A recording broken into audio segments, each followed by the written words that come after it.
देखिए, तो अपन बात करते हैं यहाँ पर पैलेंटोलॉजिकल एविडेंस।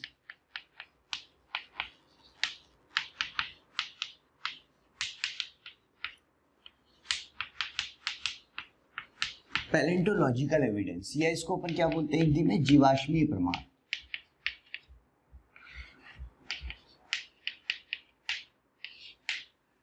ठीक है, तो बात करेंगे पैलेंटोलॉजिकल एविडेंस के बारे में, या जिसको अपन क्या बोलेंगे, जिसको अपन कहते हैं जीवाश्मीय प्रमाण। तो देखिए, पैलेंटोलॉजिकल एविडेंस ये तो हम समझ में आ गया कि ये जो है, एक तो अच्छी ये वाली बात ध्यान रखनी है कि ये सबसे विश्वसनीय प्रमाण है।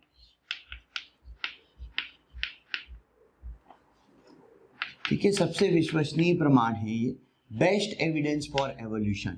एवोल्यूशन की अगर बात करें, उनके लिए जो बेस्ट सबसे अच्छे माने जाने वाले एविडेंस हैं तो वो पैलेंटोलॉजिकल एविडेंस होते हैं। पैलेंटोलॉजिकल एविडेंस किसके बेसिस पर होते हैं, तो ये जीवाश्म के बेसिस पर होते हैं, जीवाश्म के आधार पर होते हैं। जीवाश्म जिसको अपन क्या बोलते हैं, फॉसिल। तो ये जीवाश्म या फॉसिल के आधार पर होते हैं। जीवाश्म या फॉसिल क्या होते हैं, कोई भी जीव अगर मर गया, कोई भी ऑर्गेनिज्म की डेथ हो गई, उसके बाद उसका जो बचा हुआ भाग है, बचे हुए अवशेष हैं, उसको हम क्या बोलते हैं, फॉसिल या जीवाश्म कहते हैं। और ये जो फॉसिल होते हैं सबसे ज्यादा हमको चट्टानों में मिलते हैं, और चट्टानों में भी कौन सी चट्टान, सेडिमेंट्री रॉक्स। ये जो है सबसे ज्यादा मिलते हैं वो सेडिमेंट्री रॉक्स या अवसादी चट्टान जिसको अपन कहते हैं। ठीक है, अवसादी चट्टानों में मिलते हैं सबसे ज्यादा फॉसिल जो हैं। और इसमें भी क्या होता है, जो जितना नीचे मिलेगा, मान लीजिए एक लेयर ये है, आप मान लीजिए दूसरी लेयर यहां पर है,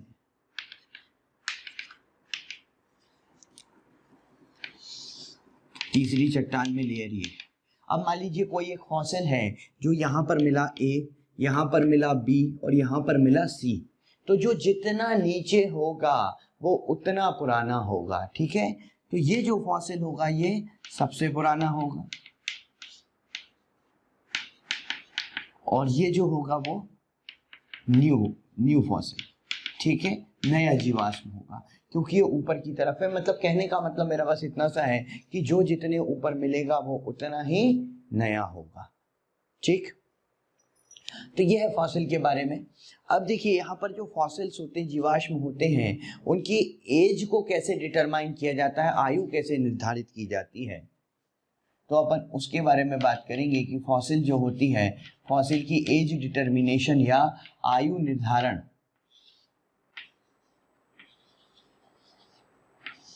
इनकी कौन कौन सी मेथड होती है जिसके बेसिस पर ये किया जाता है। तो देखिए, यहाँ पर एक तो आपको मिलती है कार्बन डेटिंग, दूसरी मिलती है आपको यूरेनियम लेट मेथड, तीसरा potassium organ method,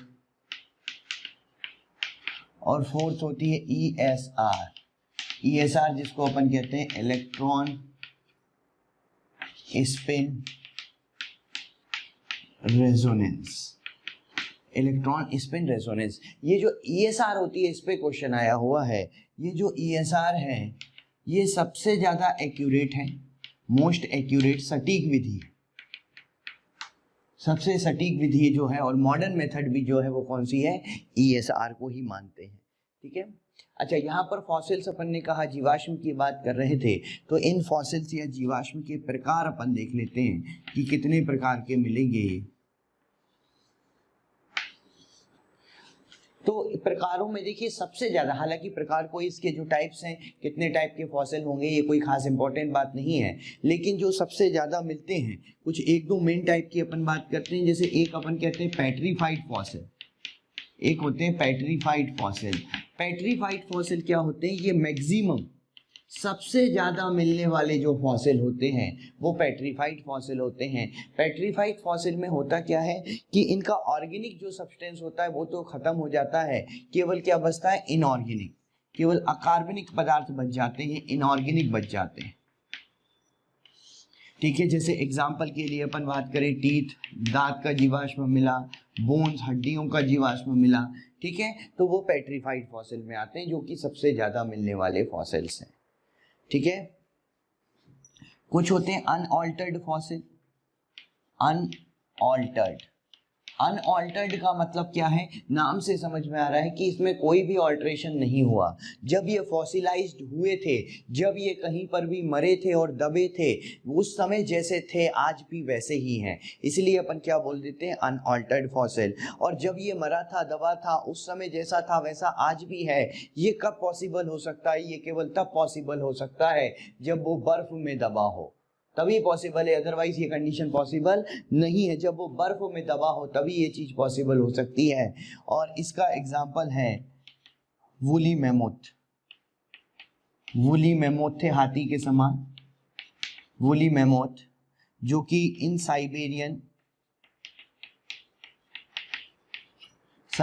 ice, Siberia में जो बर्फ है वहां पर दबे हुए हैं 25,000 साल से, और आज भी उनको देखा जाए जब वो मिलते हैं तो जैसे दबे थे वैसे ही मिलते हैं, क्योंकि ये बर्फ में दबे हुए हैं, इस कारण से उनमें कोई भी चेंज खास नहीं हुआ, ठीक है। चलिए, तो फॉसिल्स के बाद यहाँ पर अपन बात करते हैं इसी जो पैलेंटोलॉजिकल एविडेंस है, पैलेंटोलॉजिकल एविडेंस में ही अपन बात करेंगे घोड़े के जो है पूर्वजीय विकास जो हुआ, घोड़े की जो फाइलोजेनी है उसके बारे में अपन बात करते हैं कि घोड़ा कैसे विकसित हुआ। अच्छा, घोड़े के अपन इसलिए पढ़ते हैं यहाँ पर, पहली बात तो घोड़े का अपन, क्योंकि घोड़े के जो जीवाश्म मिले हैं उन जीवाश्मों से बहुत क्लियर समझ में आता है कि इनमें कोई ना कोई चेंज, कोई ना कोई परिवर्तन हुए होंगे, इसलिए अपन हॉर्स की फाइलोजेनी की बात करते हैं, ठीक है। तो चलिए हॉर्स की फाइलोजेनी अपन देखते हैं यहाँ पर।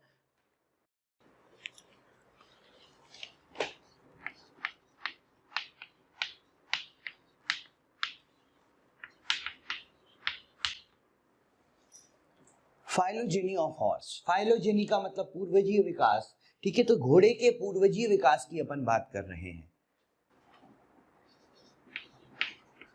इयोहिप्पस, इयोहिप्पस से बना था मीजोहिप्पस, मीजोहिप्पस से बना मेरिचिप्पस, मेरिचिप्पस से इवॉल्व हुआ इलियोहिप्पस, और फिर बना मॉडर्न हॉर्स। जो मॉडर्न हॉर्स है, आधुनिक घोड़ा है, वो कौन सा है, इक्कस, ठीक है। तो इनके बारे में अपन बात करने वाले हैं कि क्या क्या कैरेक्टर थे, किस तरह से इनका डेवलपमेंट हुआ, अपन उसके बारे में बात कर रहे हैं यहाँ पर। तो देखिए, पहला पॉइंट तो है इनकी ओरिजिन, इनकी जो ओरिजिन हुई, इनकी जो उत्पत्ति है। तो इयोहिप्पस की जो ओरिजिन हुई वो इयोसीन इपॉक में हुई,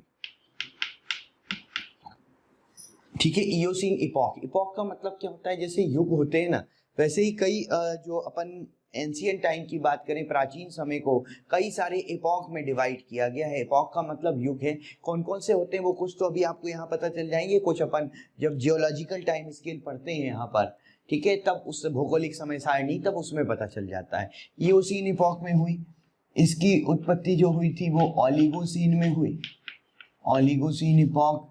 मेरिचिप्पस की हुई मियोसीन में, प्लियोहिप्पस की हुई प्लियोसीन में, और इक्कस की हुई प्लिस्टोसीन,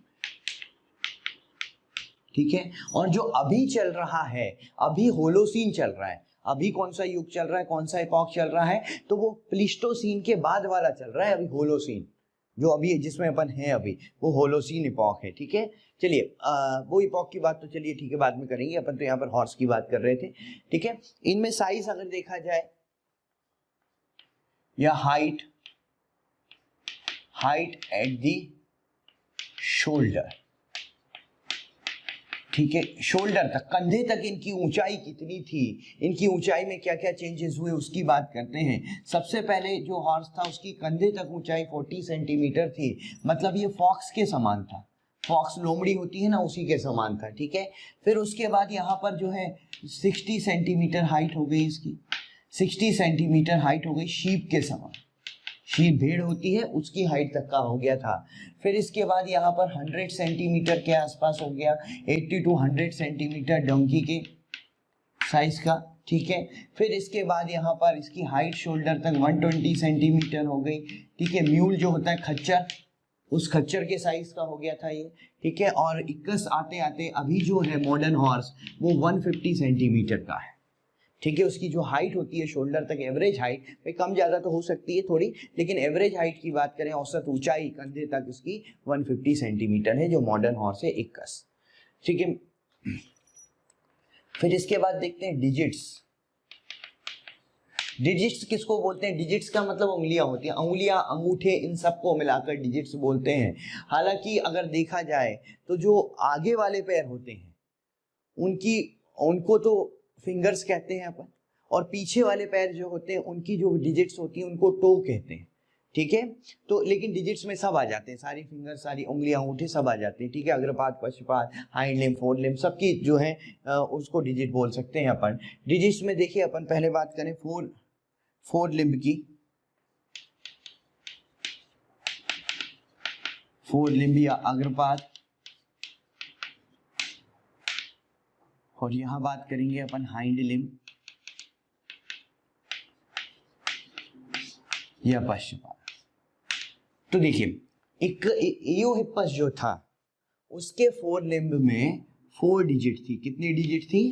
4 डिजिट थी, ठीक है। कौन कौन सी? 2, 3, 4, 5, ये 4 डिजिट थी उसके पास, ठीक है। और स्प्लिंट था इसके पास, स्प्लिंट फॉर फर्स्ट, पहली वाली जो थी उसके लिए स्प्लिंट था। स्प्लिंट मतलब उसका बचा हुआ छोटा सा वेस्टिजियल पार्ट, अवशेषी भाग, ठीक है। मतलब पूरी तरह से ये डेवलप नहीं थी, विकसित नहीं थी फर्स्ट वाली, उसका छोटा सा भाग था बस, कि वो इंडिकेट कर रहा था, वो रिप्रेजेंट कर रहा था कि हाँ पहले भी कुछ थी पहले कभी, ठीक है ना। हालांकि डेवलप जो थी वो 2, 3, 4, 5 4 ही डेवलप थी वहां पर, ठीक है।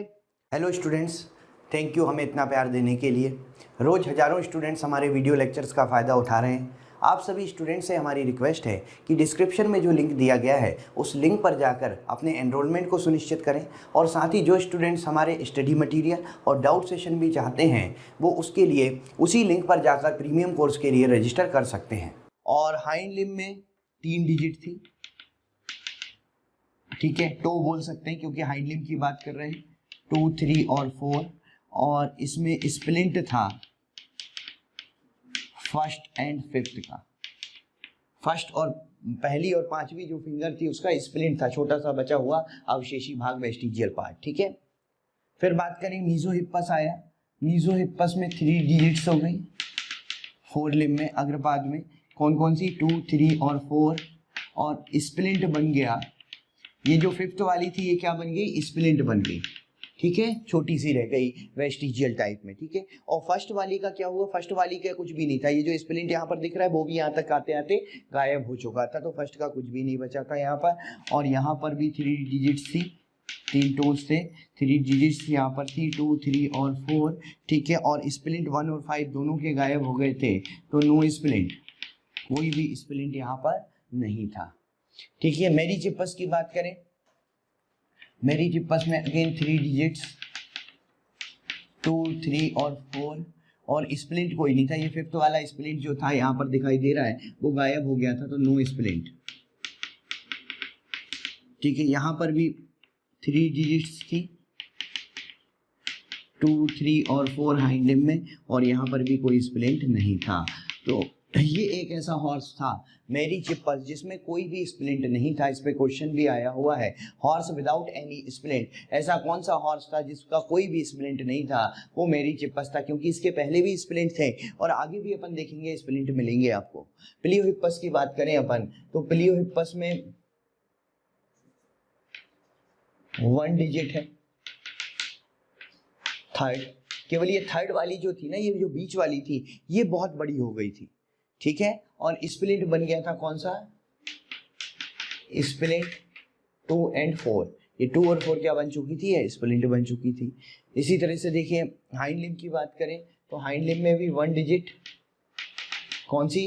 थर्ड, बीच वाली डिजिट, और स्प्लिंट बन चुकी है, स्प्लिंट 2 और 4, ठीक है। यही सेम यहाँ पर भी था, ये बिल्कुल सेम अभी तक जो हॉर्स दिख रहा है उसमें भी सेम है कि केवल थर्ड फिंगर आगे, थर्ड फिंगर और थर्ड टो है जिस पर वो चलता है। जो बीच वाली फिंगर है यही बहुत बड़ी हो गई है और इसी पर चलता है वो थर्ड है। और देखना कभी इसके साइड में छोटी छोटी 2 स्प्लिंट निकली होती हैं, ठीक है, वो स्प्लिंट है 2 और 4 के लिए, ठीक है, जो प्लीओहिप्पस में भी आ गई थी और इक्कस में भी है। हो सकता है आगे आने वाले समय में वो स्प्लिंट भी गायब हो जाए, लेकिन अभी तक तो है इक्कस तक, ठीक है।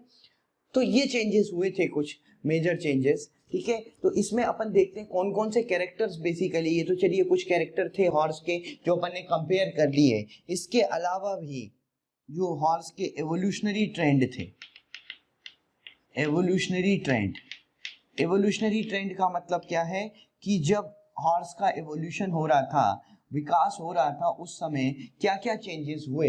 तो अपन देखिए इसमें क्या क्या चेंजेस हुए। एक तो अपन ने देखा इसकी हाइट इंक्रीज हुई, ओवरऑल जो इसका साइज था वो भी इंक्रीज हुआ था, ठीक है। डिजिट्स जो है, डिजिट्स के नंबर क्या हुए थे, डिजिट्स के नंबर कम हुए थे, संख्या कम हुई थी, ठीक है।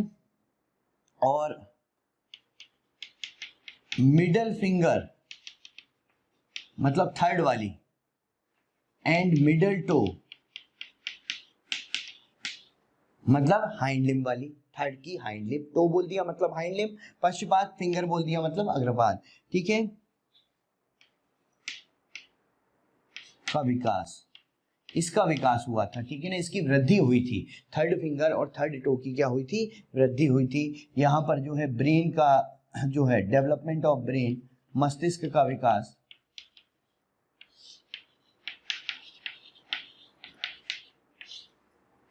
कॉम्प्लेक्सिटी ऑफ टीथ, ये जो दांतों की जटिलता है वो बढ़ी थी। तो ये कुछ चेंजेस हुए थे, इन्हीं को अपन एवोल्यूशनरी ट्रेंड्स कहते हैं बेसिकली, कि हॉर्स के एवोल्यूशन के टाइम पर कौन कौन से चेंजेस हुए, कौन कौन से कैरेक्टर डेवलप हुए, उसको अपन क्या बोल देते हैं, उसको अपन एवोल्यूशनरी ट्रेंड्स कहते हैं, ठीक है।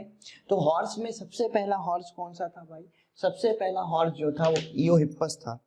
सबसे पहले जो हॉर्स आया वो कौन सा आया, इयोहिप्पस। इयोहिप्पस को डॉन हॉर्स भी कहा जाता था, इसका नाम डॉन हॉर्स भी था, और बाद में इसके नाम को बदल के हायराकोथेरियम कर दिया गया। इयोहिप्पस, ठीक है, डॉन हॉर्स कहते थे, और बाद में इसके नाम को चेंज करके क्या कर दिया गया था, वो हायराकोथेरियम कर दिया गया था, ठीक है। तो ये है हॉर्स के एवोल्यूशन के बारे में, एवोल्यूशनरी ट्रेंड्स के बारे में। चलिए तो इन्हीं पैलेंटोलॉजिकल में अपन बात करते हैं मिसिंग लिंक के बारे में।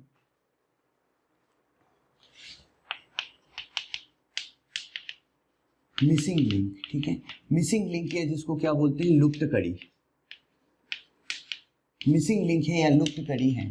देखिए मिसिंग लिंक, लुप्त कड़ी क्या है, जो पहले कभी कनेक्टिंग लिंक हुआ करती थी, पहले कभी संयोजक कड़ी हुआ करती थी, लेकिन हुआ क्या कि जब ये एक्सटिंक्ट हो गए, लुप्त हो गए, तो अब उनको हम कैसे पता कर रहे हैं कि ये कभी संयोजक कड़ी थी, कनेक्टिंग लिंक थी, हम केवल फॉसिल के बेसिस पे ही पता कर पा रहे हैं, जीवाश्म के आधार पर ही, इसलिए अपन उसको मिसिंग लिंक में पढ़ रहे हैं। और मिसिंग लिंक में सबसे इंपॉर्टेंट एग्जाम्पल जो है इसका आर्कियोप्टेरिक्स।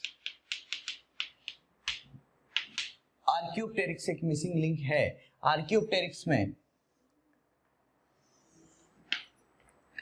एक्चुअली ये रेप्टाइल्स और एव्स के बीच की मिसिंग लिंक, मतलब रेप्टाइल और एव्स को ये कनेक्ट करती थी, इनके बीच की मिसिंग लिंक है। मतलब इसमें कुछ कैरेक्टर तो रेप्टाइल्स के थे। रेप्टाइल्स के क्या कैरेक्टर थे, इसके पास लंबी पूंछ थी, जो रेप्टाइल में होती, एव्स में तो नहीं होती, एव्स में तो पक्षी आते हैं, पूंछ बहुत छोटी होती है, यहाँ पर लंबी पूंछ थी, ठीक है। जो बॉडी एक्सिस था, शारीरिक अक्ष,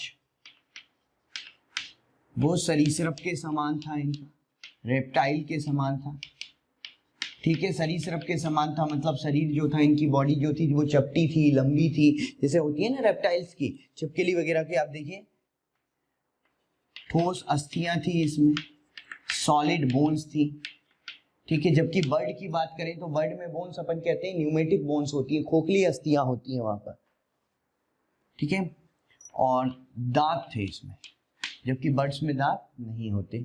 बर्ड्स के क्या कैरेक्टर थे, तो बर्ड्स के ये कैरेक्टर थे, इसमें फेदर्स थे, फेदर्स या जिसको पर कहते हैं अपन, इसमें विंग्स थे, विंग्स मतलब पंख, इसमें चोंच थी, ठीक है, जो बर्ड का कैरेक्टर था, और संलयित अस्थियां थी, फ्यूज्ड बोन्स, संलयित अस्थियां, या इसको क्या बोलते हैं, फ्यूज्ड बोन्स थी, ठीक है। और बोन संलयित होना मतलब बोन का फ्यूज होना, ये भी बर्ड का कैरेक्टर माना जाता है, ठीक है, कि उनके शरीर को, उनकी बॉडी को कॉम्पैक्ट करने के लिए। तो यहाँ पर ये दोनों के ही कैरेक्टर थे। तो ये आर्कियोप्टेरिक्स एक इंपॉर्टेंट मिसिंग लिंक में है, एग्जाम के पॉइंट ऑफ व्यू से बड़ी इंपॉर्टेंट है। सेमोरिया, सेमोरिया एक कनेक्टिंग लिंक है, मिसिंग लिंक है सॉरी, अब तो एम्फीबिया एंड रेप्टिलिया के बीच में। लाइसेनोप्स, लाइसेनोप्स जो है वो मैमल लाइक रेप्टाइल थे, मैमल लाइक रेप्टाइल्स, ठीक है, मैमल के समान दिखने वाले सरीसृप थे। तो ये सारे मिसिंग लिंक में है। तो चलिए ये अपन ने बात करी यहाँ पर कुछ पैलेंटोलॉजिकल एविडेंसेस के बारे में, और पैलेंटोलॉजिकल एविडेंसेस में ही अपन ने हॉर्स को भी पढ़ा, क्योंकि हॉर्स भी अपन पैलेंटोलॉजी के बेसिस पे ही पढ़ पा रहे हैं उसको, कि उसका डेवलपमेंट कैसे हुआ था, उनके साइज में क्या क्या चेंजेस हुआ, वो सब अपन पैलेंटोलॉजी के बेसिस पर ही पढ़ पा रहे हैं, ठीक है। फिर उसके बाद अपन ने मिसिंग लिंक की बात करी जो लुप्त कड़ी है, तो मिसिंग लिंक भी अपन पैलेंटोलॉजी की बेसिस पर ही बात कर पा रहे हैं, ठीक है, क्योंकि इनके तो जो है वो बोन्स ही तो मिली होंगी, बोन्स, टीथ या बॉडी का जो भी स्केलेटन मिला हो, जो भी रिमेन मिला हो, उसी के आधार पर बात कर रहे हैं। तो इसको भी अपन पैलेंटोलॉजिकल में ही लेते हैं, ठीक है। तो ये थे सारे पैलेंटोलॉजिकल एविडेंसेस। तो अब अपन बात करते हैं यहाँ पर थ्योरीज ऑफ एवोल्यूशन की, ठीक है। थ्योरीज ऑफ एवोल्यूशन क्या है, विकास के सिद्धांत।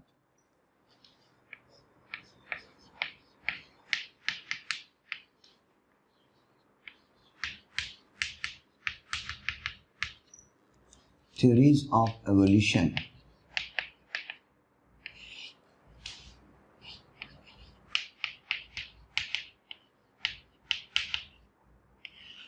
जिसको अपन कह रहे हैं विकास के सिद्धांत, ठीक है।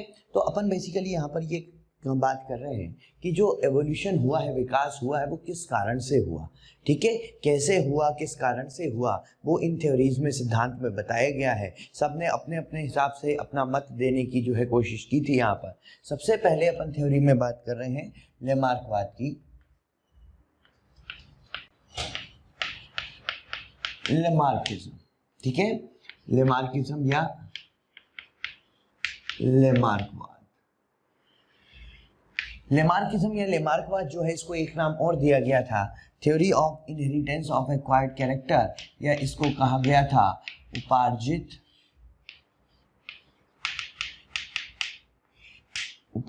लक्षणों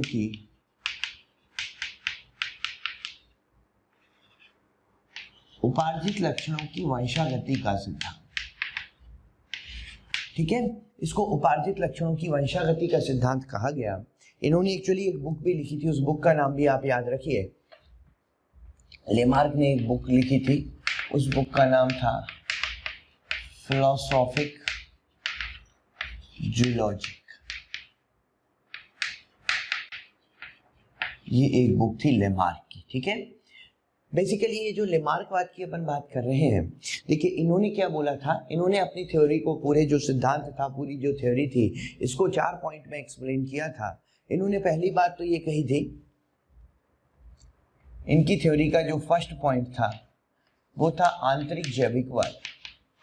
प्यारे बच्चों, रोज हमें कमेंट में बहुत रिक्वेस्ट आ रही है कि इस टॉपिक का लेक्चर बना दीजिए, इस टॉपिक को समझा दीजिए। तो हम आप सभी बच्चों से रिक्वेस्ट करना चाहते हैं कि आप जो है हमारे YouTube चैनल को सब्सक्राइब कीजिए, और साथ ही साथ बेल आइकॉन को हिट करना ना भूलें, जिससे कि आपसे कोई नोटिफिकेशन मिस ना हो। ये सब हम आपसे इसलिए कह रहे हैं क्योंकि ज़्यादातर बच्चों ने जिन लेक्चर्स की रिक्वेस्ट की हुई है, जिन लेक्चर्स की डिमांड की हुई है, वो ऑलरेडी हमने यूट्यूब चैनल पर डाल दिए हैं, तो आप उस चैनल पर जाकर उसे देख सकते हैं।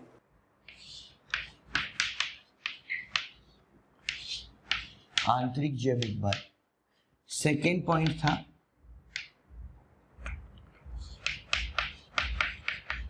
वातावरण का प्रभाव थर्ड पॉइंट था।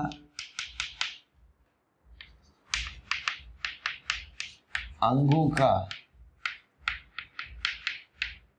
उपयोग व अनुपयोग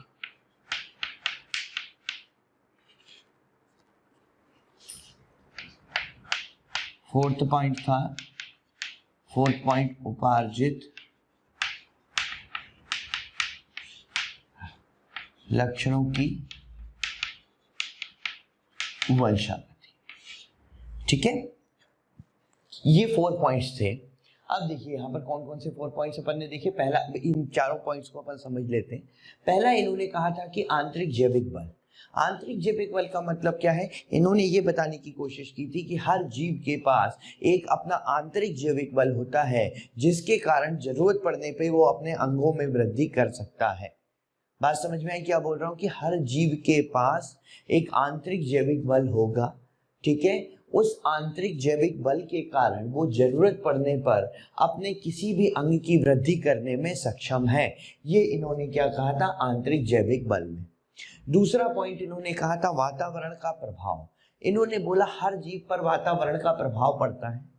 ठीक है, वातावरण जीव की आवश्यकताओं को परिवर्तित कर सकता है। ठीक है, जैसे वातावरण है, आवश्यकताओं को परिवर्तित करने का क्या मतलब है? जैसे अगर हम हैं, अगर अभी मौसम अगर सर्दी का है तो हमारी आवश्यकताएं कुछ और है। हमारी आवश्यकताएं स्वेटर है, हमारी आवश्यकताएं हीटर है। जब गर्मी का मौसम आ जाएगा तो हमारी आवश्यकताएं परिवर्तित हो जाएंगी। हमारी आवश्यकता फिर एसी की, कूलर की हो जाएगी। ठीक है ना? तो मतलब ये तो चलिए अपन ने एक दैनिक जीवन में बात करी। वैसे भी अगर इन जनरल बात करें तो इन्होंने कहा कि जो वातावरण है वो जीवों की आवश्यकताओं को परिवर्तित करता है, और जब आवश्यकताओं को परिवर्तित करता है तो उस आवश्यकता को पूरा करने के लिए जीवों में नए लक्षण विकसित होते हैं। ठीक है ना?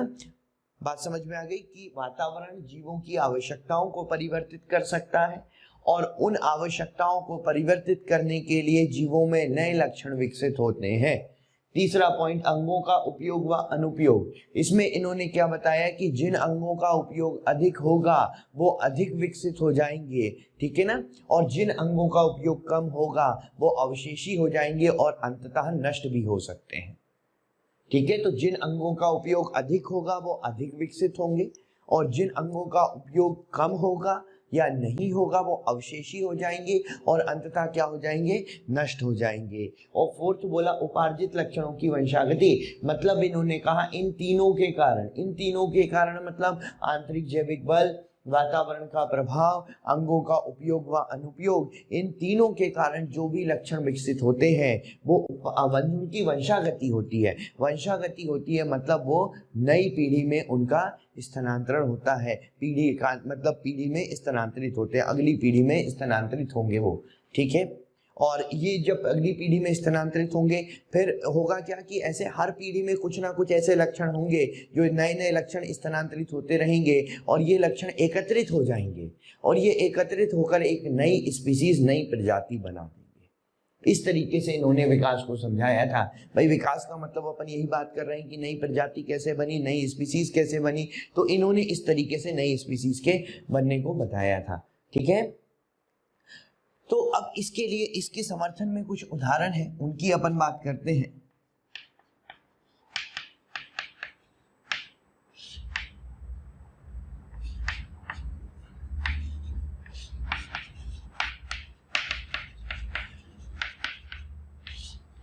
लेमार्कवाद के समर्थन में उदाहरण।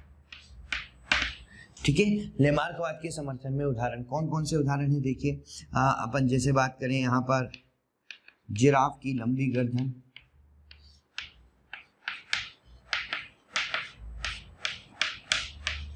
जिराफ की लंबी गर्दन। ठीक है, जिराफ की लंबी गर्दन, पहले ऐसा माना जाता था कि जो जिराफ होते थे उनकी गर्दन इतनी लंबी नहीं थी, सामान्य थी जैसे कि घोड़े की होती, उसी तरह से गर्दन वाले थे। लेकिन हुआ क्या, पहले तो ये जमीन पे जो घास फूस पत्तियां थी उनको खाते थे, लेकिन धीरे धीरे क्या हुआ कि जमीन पे जो घास फूस थी वो सारी समाप्त हो गई। ठीक है, जमीन पे जो घास फूस थी वो समाप्त हो गई, वातावरण में परिवर्तन हुआ जिसकी वजह से वो सारी समाप्त हो गई, तो इनकी आवश्यकताएं परिवर्तित हुई। इनकी आवश्यकताएं कैसे परिवर्तित हुई? अब इनको ऊंचे पेड़ों की पत्तियों पर निर्भर रहना पड़ा। अब इनको ऊंचे पेड़ों की पत्तियां खानी पड़ती थी, तो ऊंचे पेड़ की पत्तियां जब ये खाते थे तो ये अपनी गर्दन को खींचते थे। ठीक है, गर्दन को खींचने के कारण गर्दन जो है उसका उपयोग ज्यादा होने लगा, तो वो जिन अंगों का उपयोग ज्यादा होता है वो अंग क्या होते हैं, ज्यादा विकसित हो जाते हैं। इसलिए धीरे धीरे हर पीढ़ी में गर्दन थोड़ी लंबी होती गई और अंततः परिणाम क्या आया कि एक लंबी गर्दन वाली जिराफ जो है उनकी प्रजाति बन गई। तो ये इन्होंने समझाया था पहले उदाहरण से। ठीक है, दूसरा एग्जाम्पल था इनका, इसके समर्थन में देख सकते हैं कि सर्प में पाद की अनुपस्थिति। ठीक है, सांपों में पैर नहीं होते, भाई सर्पों में पाद की अनुपस्थिति, सांपों में पैर नहीं होते, आपको पता है।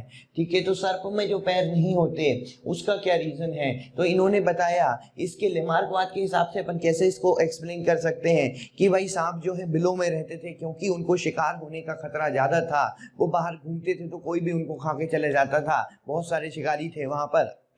तो हुआ क्या कि सांप जो है वो बिल बनाकर रहने लगे, छुप के रहने लगे, थोड़ा सा बाहर निकलते थे, आसपास खाना ढूंढते थे, वापस बिल में चले जाते थे। तो बिलों में ज्यादातर रहने के कारण इनमें पैरों का उपयोग नहीं होता था, ये रेंगते हुए जाते थे और रेंगते हुए ही निकलते थे, पैरों का ज्यादा उपयोग हो नहीं पाता था। तो जिन अंगों का उपयोग नहीं होता वो क्या हो जाते हैं, अवशेषी हो जाते हैं और अंततः लुप्त हो जाते हैं। तो यहाँ पर भी वही कहानी हुई होगी कि इन्होंने पैरों का उपयोग नहीं किया, जिसकी वजह से पैर जो है वो धीरे धीरे अवशेषी होके समाप्त हो गए, इसलिए सांप में जो है वो पैर नहीं होते।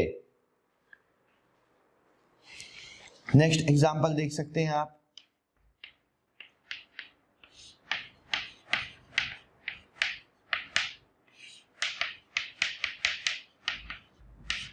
जलीय पक्षियों में पादजाल।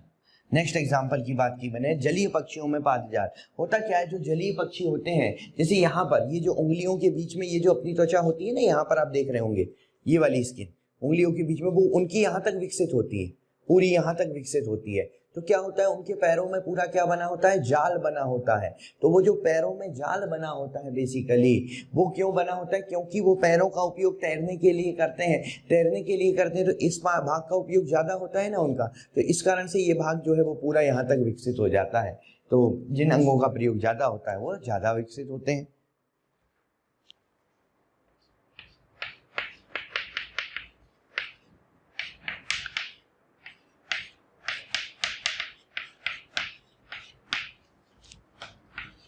फ्लाइटलेस बर्ड की उड़न पेशियां, फ्लाइटलेस बर्ड जैसे कि ऑस्ट्रिच हो गया, शुतुरमुर्ग हो गई, ठीक है ना। फ्लाइटलेस बर्ड जैसे क्या होती है, ऑस्ट्रिच जिसको अपन कहते हैं, या शुतुरमुर्ग, ये क्या है, ये पक्षियां उड़ नहीं सकते। ऐसे पक्षियों में क्या होता है बेसिकली, फ्लाइटलेस बर्ड की जो उड़न पेशियां होती हैं, ठीक है, वो अवशेषी होती हैं। ऐसा माना जाता है देखिए कि पहले जो पक्षी आए थे वो सारे उड़ सकते थे, सबसे पहले जो पक्षी बने थे वो सारे उड़ने की क्षमता थी उनमें, लेकिन कुछ पक्षी थे जिनको एक ही जगह पर पोषण मिल गया, एक ही जगह पर उचित वातावरण मिल गया, तो वो वहीं रहने लगे। उन्होंने कहा फालतू में कौन उड़े, यहीं पर रहते हैं, उड़ना बंद कर दिया। उड़ना बंद कर दिया तो धीरे धीरे उड़न पेशियां क्या हो गई, उनकी अवशेषी हो गई। तो बात वही है कि फ्लाइटलेस बर्ड की उड़न पेशियां जो कि कैसी होती हैं, यहाँ पर और डिटेल में बात कर ले तो यहाँ पर क्लियर कर दे तो कैसी होती हैं, अवशेषी होती हैं। ठीक है, तो ये भी एक इसके समर्थन में, लेमार्कवाद के समर्थन में उदाहरण है। ठीक है, चलिए अब अपन बात करते हैं यहाँ पर लेमार्कवाद की आलोचना की।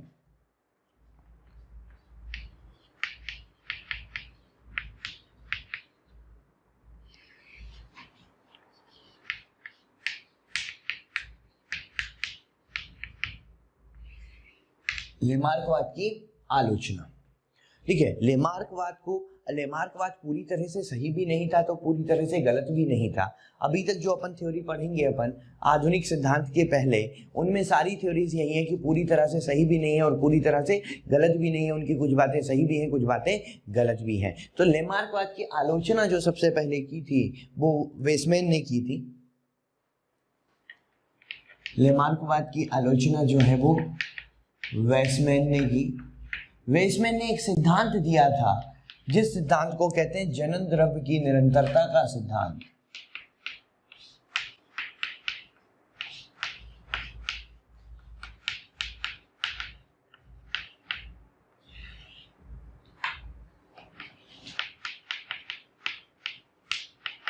इन्होंने एक सिद्धांत दिया, उस सिद्धांत को क्या बोला गया, जनन द्रव्य की निरंतरता का सिद्धांत जो वेसमैन ने दिया था।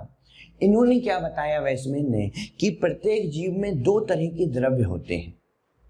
प्रत्येक जीव जो होता है उसमें एक तो आपको मिलेगा कायिक द्रव्य,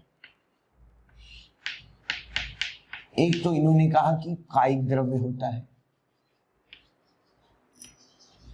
और दूसरा इन्होंने कहा कि जनन द्रव्य होता है।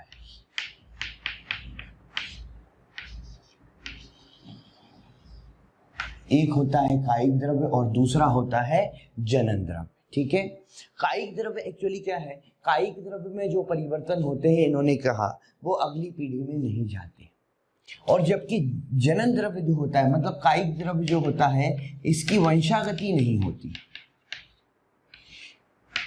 कायिक द्रव्य की वंशागति नहीं होती, जबकि जनन द्रव्य जो होता है इसकी वंशागति होती है, ये इन्होंने कहा था। ठीक है, इसकी वंशागति होती है जनन द्रव्य की, जबकि कायिक द्रव्य की वंशागति नहीं होती, मतलब कायिक द्रव्य अगली पीढ़ी में नहीं जाता। अगली पीढ़ी में कौन जाता है? जनन द्रव्य। और इन्होंने कहा कि जो लेमार्क ने कहा है उपार्जित लक्षणों की वंशागति, तो इन्होंने तो कहा है कि ये जो उपार्जित लक्षण होते हैं वो कायिक द्रव्य में परिवर्तन लाते हैं। और अगर आपको हमारे वीडियो लेक्चर पसंद आए तो उन्हें लाइक और शेयर जरूर कीजिए, जिससे और भी ज़रूरतमंद बच्चों तक ये लेक्चर्स पहुँच सकें। और अंत में हम इतना ही कहना चाहेंगे कि आपके प्यार और विश्वास के कारण हमारी मोशन की पूरी टीम बहुत मोटिवेटेड है कि आपको बेहतर से बेहतर कंटेंट प्रोवाइड कर सके। मैं क्या बोल रहा हूँ यहाँ पर? उपार्जित लक्षण जो है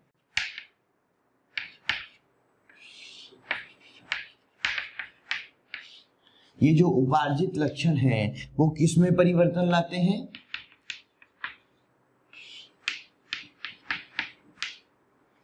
वो कायिक द्रव्य में परिवर्तन लाते हैं।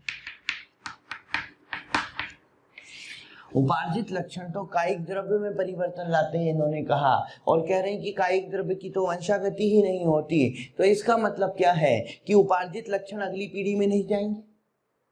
इसका मतलब लेमार्कवाद गलत है। जो लेमार्कवाद ये कह रहा है कि उपार्जित लक्षणों की वंशागति होती है, ये वाली बात गलत हो गई है ना। ठीक है, ये पॉइंट गलत हो गया। तो इन्होंने कहा कि इन्होंने एक्चुअली अपने एक्सपेरिमेंट के आधार पर, प्रयोग के आधार पर सिद्ध भी किया था कि जो उपार्जित लक्षण होते हैं, उपार्जित लक्षण मतलब जो जन्म के बाद विकसित होते हैं, ऐसे लक्षण जो है जनन द्रव्य में परिवर्तन नहीं लाते, ये कायिक द्रव्य में परिवर्तन लाते हैं। कायिक द्रव्य अगली पीढ़ी में नहीं जाता, केवल जो है अनुवांशिक परिवर्तन जो होते हैं वो जनन द्रव्य में परिवर्तन लाते हैं और वही अगली पीढ़ी में जाते हैं। इन्होंने कहा उपार्जित लक्षण नहीं जाते, अनुवांशिक लक्षण जाते हैं अगली पीढ़ी में।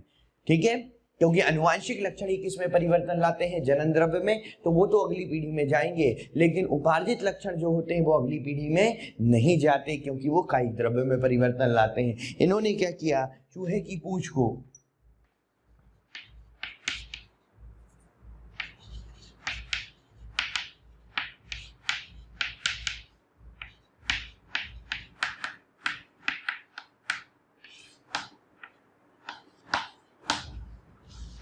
चूहे की पूंछ को 22 पीढ़ियों तक काटा, परंतु इन्हें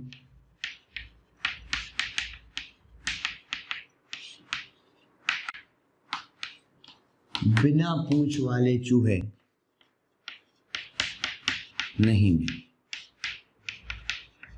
कहने का मतलब क्या है? इन्होंने क्या किया? देखिए, चूहे जैसे चूहे थे, चूहे की पूंछ को काट दिया, पूंछ को काटने के बाद उनके बीच में जो है क्रॉस करवाया, ठीक है, जनन करवाया।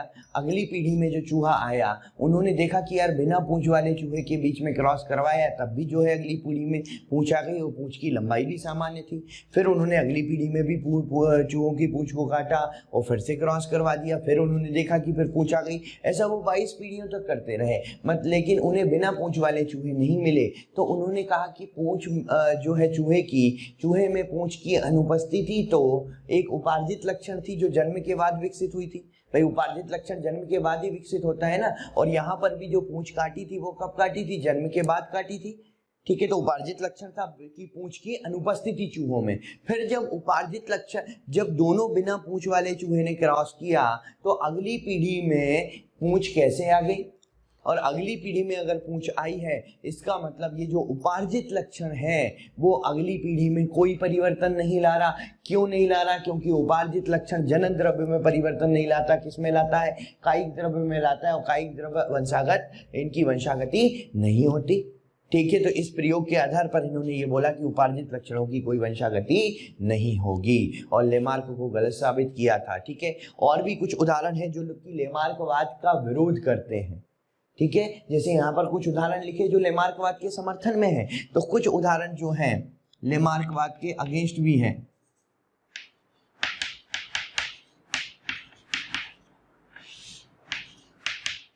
लेमार्कवाद के विपरीत कुछ उदाहरण। ठीक है, क्या क्या है, जैसे कि आप देख लीजिए जो है पहलवान की पेशियां,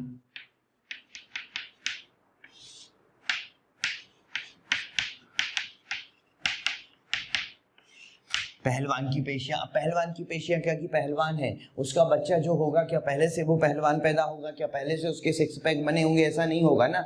उसको अगर पहलवान बनना है तो मेहनत खुद से करनी पड़ेगी ना।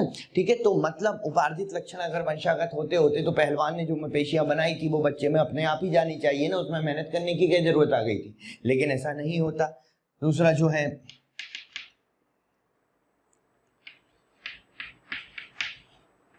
धावक की दौड़ने की क्षमता। भाई जो धावक है उसके दौड़ने की क्षमता, कि धावक जो है और उसके दौड़ने की क्षमता क्या उसके बच्चे में जाएगी, नहीं जाएगी, उसके बच्चे को खुद मेहनत करनी पड़ेगी। अगर उसको भी कोई अपने रनर बनना है, ठीक है ना, एथलीट बनना है, तो उसको मेहनत खुद करनी पड़ेगी, वो अगली पीढ़ी में तो नहीं जाएगी ना। ऐसा तो नहीं है कोई धावक का बच्चा है तो पैदा होते से दौड़ के भाग गया, ऐसा तो नहीं होता ना, तो उसको खुद मेहनत करनी पड़ेगी मतलब। ठीक है,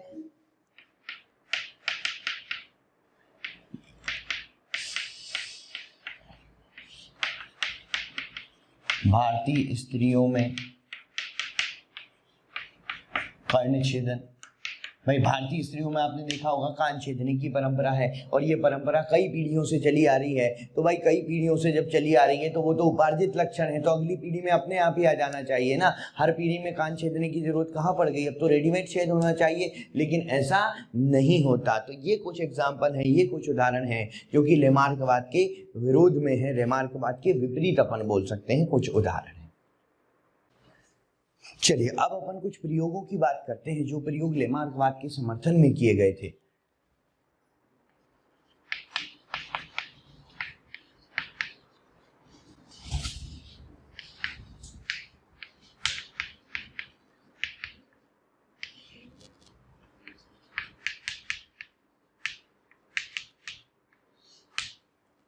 कुछ एक्सपेरिमेंट थे, कुछ प्रयोग थे जो लेमार्कवाद के समर्थन में किए गए। इसमें पहला एक्सपेरिमेंट जो है वो हैरिसन्स एक्सपेरिमेंट है, हैरिसन का प्रयोग। पहला एक्सपेरिमेंट हैरिसन ने किया था। एक्चुअली हैरिसन ने क्या देखा कि जहां पर मैग्नीज रिच डाइट है, ठीक है ना, मैग्नीज रिच डाइट मतलब ऐसे मतलब इन्होंने ये देखा कि जहां पर मैग्नीज का प्रदूषण ज्यादा है, आप ये मान सकते हैं मैग्नीज का प्रदूषण जहां पर ज्यादा है, तो इन्होंने क्या देखा कि वहां पर जो मोथ होते हैं, भाई मोथ समझते हैं ना आप, मोथ का मतलब पता है, जैसे कि बटरफ्लाई होती है, तितली होती है, ठीक है, तितली तो जो है वो फूलों पे उड़ती है, दिन में उड़ती है, ऐसे ही तितली के जैसे दिखने वाले जो है रात को लाइट के आसपास उड़ते हुए दिखाई देते हैं, आपने देखे होंगे शायद, तितली के जैसे ही दिखते हैं, वो मोथ होते हैं बेसिकली। इन्होंने क्या देखा कि जो मोथ होते हैं वो जहां पर मैंगनीज का प्रदूषण ज्यादा है वहां पर मोथ का जो रंग होता है वो गहरे रंग के मोथ होते हैं, डार्क कलर के मोथ होते हैं, ये इन्होंने देखा। ठीक है, तो इन्होंने क्या किया कि जो मोथ है उनको मैग्नीज युक्त आहार दिया। इन्होंने क्या किया, मोथ को क्या दिया, मैग्नीज युक्त आहार दिया। तो इन्होंने क्या देखा कि इस मोथ में तो कोई भी परिवर्तन नहीं हुआ, लेकिन इसके आगे आने वाली जो पीढ़ियां थी वो गहरे रंग की थी, उनमें कलर परिवर्तन हुआ, रंग परिवर्तन हुआ।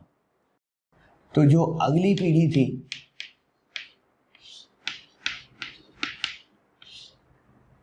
अगली पीढ़ी में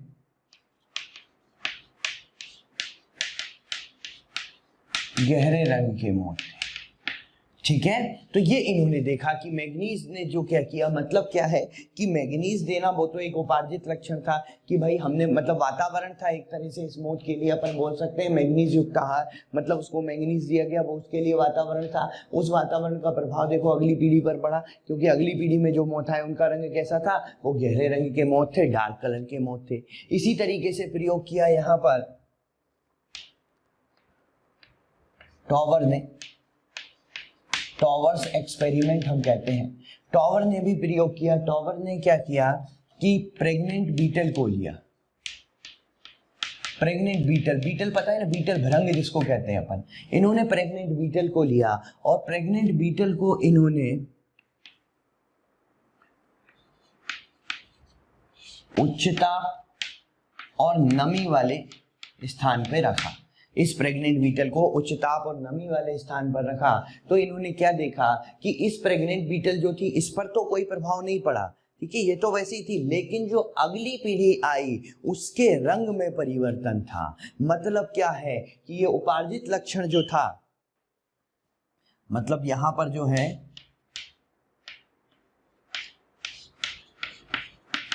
अगली पीढ़ी में रंग परिवर्तन इसको दिखा, इनको दिखा। इसका मतलब क्या है कि इसका ये जो वातावरण था इसका प्रभाव अगली पीढ़ी पर पड़ा। भाई लेमार्क भी तो यही बोल रहे थे कि वातावरण का प्रभाव जो होता है वो अगली पीढ़ी पर अपना असर दिखाता है। और इन प्रयोगों से भी ये वाली बात सिद्ध हो रही है, तो ये कहीं ना कहीं लेमार्कवाद का समर्थन कर रहे हैं। फिर एक एक्सपेरिमेंट किया गुएर और स्मिथ ने।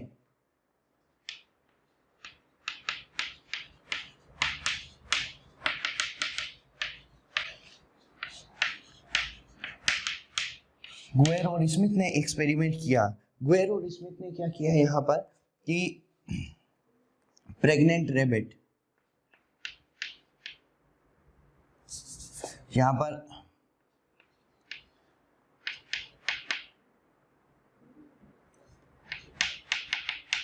रेबिट की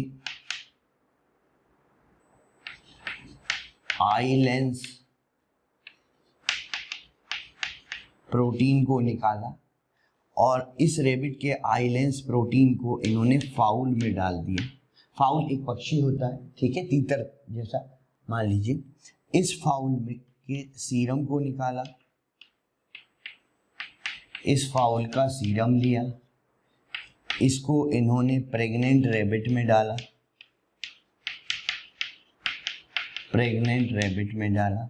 तो प्रेग्नेंट रेबिट में जब डाला तो अगली पीढ़ी में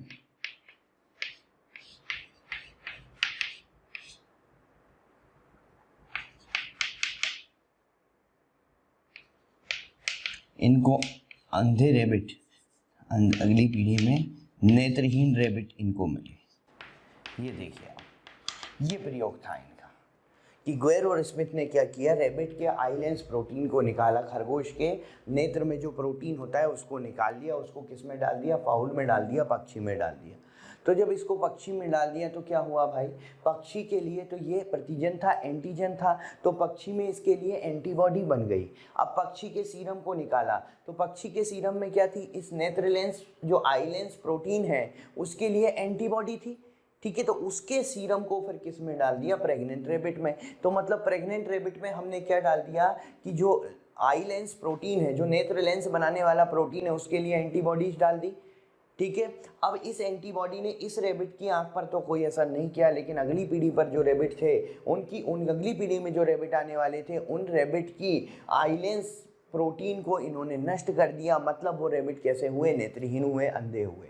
मतलब क्या है, वातावरण का प्रभाव जो है वो एक पीढ़ी मतलब दूसरी पीढ़ी पर, आगे आने वाली पीढ़ी पर पड़ता है। इस बात से इन्होंने ये साबित किया था। बात समझ में आई। यहाँ पर फिर से मैं बोल देता हूँ कि रेबिट के नेत्र के प्रोटीन को निकाला, उसको किस में डाल दिया, फाउल में डाल दिया, पक्षी में डाल दिया। तो जब पक्षी में डाला तो जो पक्षी है, पक्षी में तो क्या था कि पक्षी में के लिए ये प्रतिजन था, एंटीजन था, तो इसके ब्लड में, इसके रक्त में क्या बन गई, उसके लिए एंटीबॉडी बन गई। और रक्त का ही भाग क्या होता है, सीरम। जब अपन ने उसके सीरम को निकाला तो उसमें एंटीबॉडीज थी, उसको प्रेग्नेंट रेबिट में डाल दिया, तो वो प्रेग्नेंट रेबिट के नेत्र पर तो कोई भी असर नहीं किया क्योंकि उसका नेत्र तो विकसित हो चुका था। लेकिन आगे अगली पीढ़ी जो थी उस पीढ़ी के आई लेंस प्रोटीन को उसने खराब कर दिया, ठीक है, नेत्र के प्रोटीन को खराब कर दिया और जो है नेत्रहीन रेबिट मिले। तो यहाँ पर इन प्रयोगों के आधार पर पर यह बात पता चलती है कि वातावरण का प्रभाव जो है वो जीवों पर पड़ता है और वो अगली पीढ़ी में भी अपना प्रभाव दिखा सकता है। ठीक है, तो ये था लेमार्कवाद। और बच्चों, अगर आप चाहते हैं कि जो टॉपिक हम यहाँ पढ़ा रहे हैं वो आपको भी मिल सके, या जो टॉपिक हम यहाँ पढ़ा रहे हैं उसका पूरा लेक्चर आपको भी मिल सके, तो आज ही कॉल कीजिए 1800212179 पर। एक बार पुनः आपके प्यार और विश्वास के लिए बहुत बहुत धन्यवाद।